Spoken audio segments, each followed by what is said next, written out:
L'éducation sexuelle est un défi majeur pour les familles et la société rwandaise, car parler de sexe reste toujours un tabou dans la culture rwandaise. Les statistiques montrent que plus de 16 000 adolescentes tombent enceintes de grossesses non désirées chaque année, donc l'éducation sexuelle est profondément souhaitable.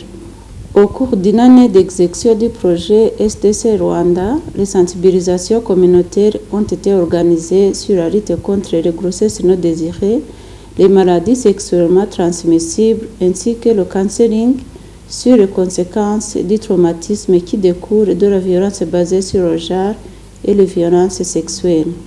La clinique spécialisée Karamé en santé sexuelle et reproductive sera bientôt ouverte. Nous avons déjà obtenu l'accréditation provisoire. Nous sommes dans les procédures de remplir les conditions exigées par le ministère de la Santé pour pouvoir donner les soins officiellement. Le rayonnement du projet commence à avoir des impacts positifs à travers la communauté de Gasabo et si la mobilisation des moyens le permet, elle va sûrement s'étendre sur toute l'étendue de la ville de Kigali, pourquoi pas dans d'autres provinces du pays.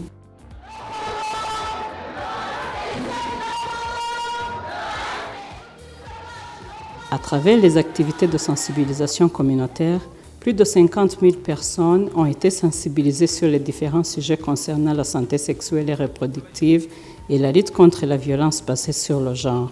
Parmi eux, 48 395 ont été sensibilisés par les pairs éducateurs du projet et 2016 par l'équipe multidisciplinaire du projet pendant les rassemblements communautaires et autres groupes cibles du projet.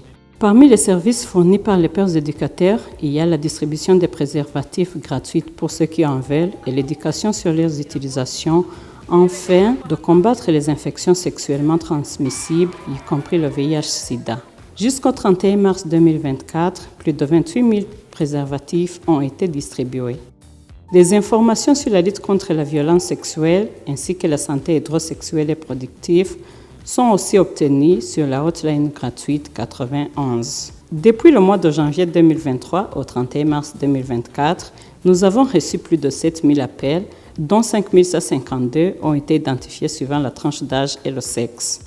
En partenariat avec la ville de Kigali, le projet SDC Rwanda a aussi identifié environ 458 femmes-filles travailleuses de sexe dans 7 secteurs du district de Gasabo pour une éducation sur la santé sexuelle et reproductive.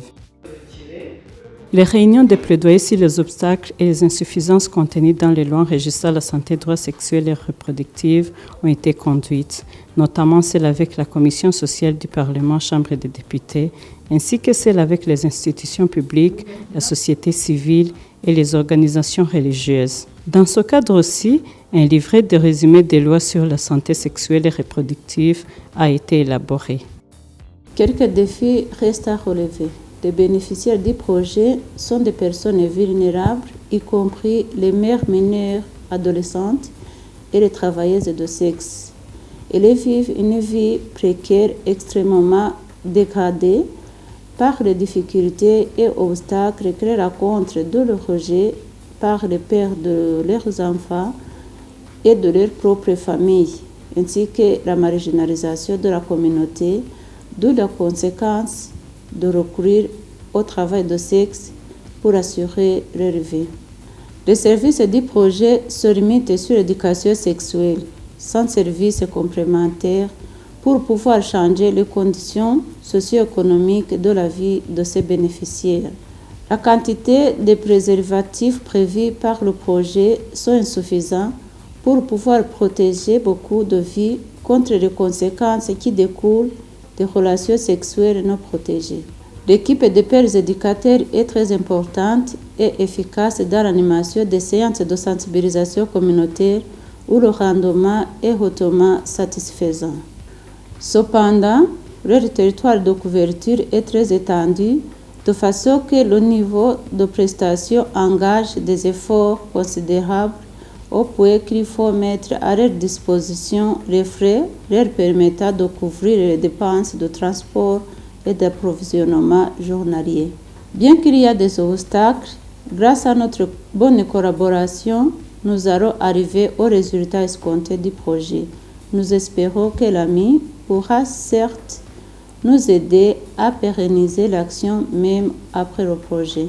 À l'occasion de cette assemblée générale, nous remercions l'AMI qui a fourni ses efforts pour mobiliser les fonds auprès de l'Affaire mondiale Canada pour ce financement accordé au Rwanda à travers le réseau des femmes œuvrant pour le développement rural pour pouvoir ainsi réduire les causes et les conséquences provenant de la manque de connaissances sur l'éducation sexuelle qui rendent vulnérables les filles et les femmes rwandaises.